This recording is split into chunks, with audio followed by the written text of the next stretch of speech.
dan berimpak, berdampak kepada masyarakat.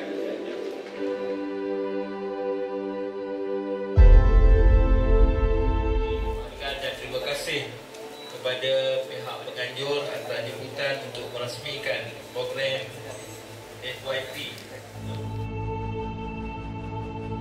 Ahli akademia, komuniti dan juga industri.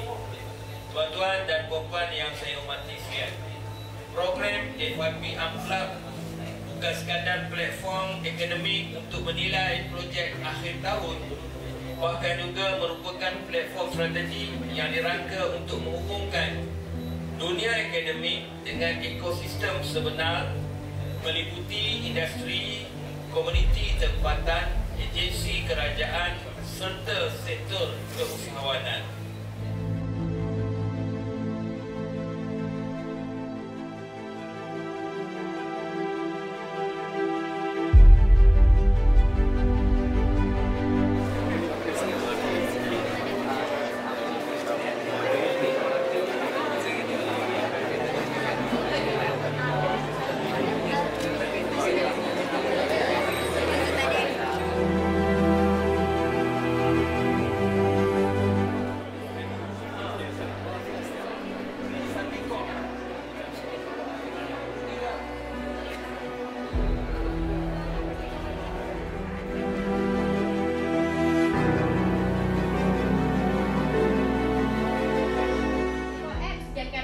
Macam, okey, sebenarnya mudah je untuk buat design.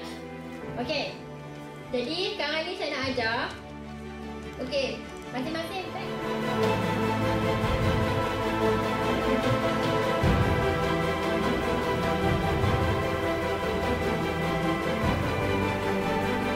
keluarlah. Senang. Yang tadi kita kena design sendiri kan? Secara manual, yang ni tak automatic. Pak, keluar gambar. Okey. Tadi yang nak menjawab bahasa tu, bahasa Melayu ke, bahasa Inggeris ke, sebenarnya boleh, dua-dua pun boleh.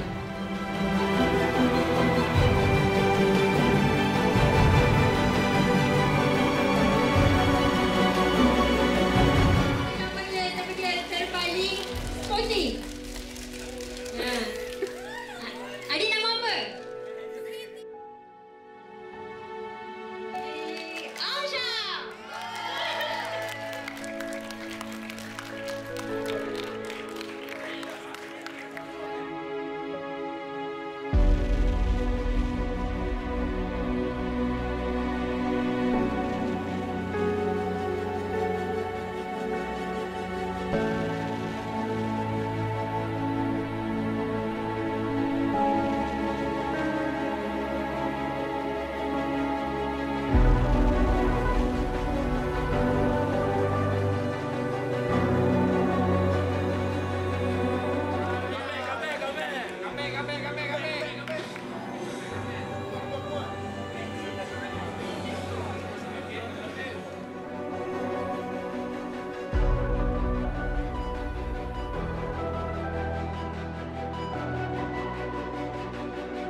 Penganugerahan ini didahului oleh projek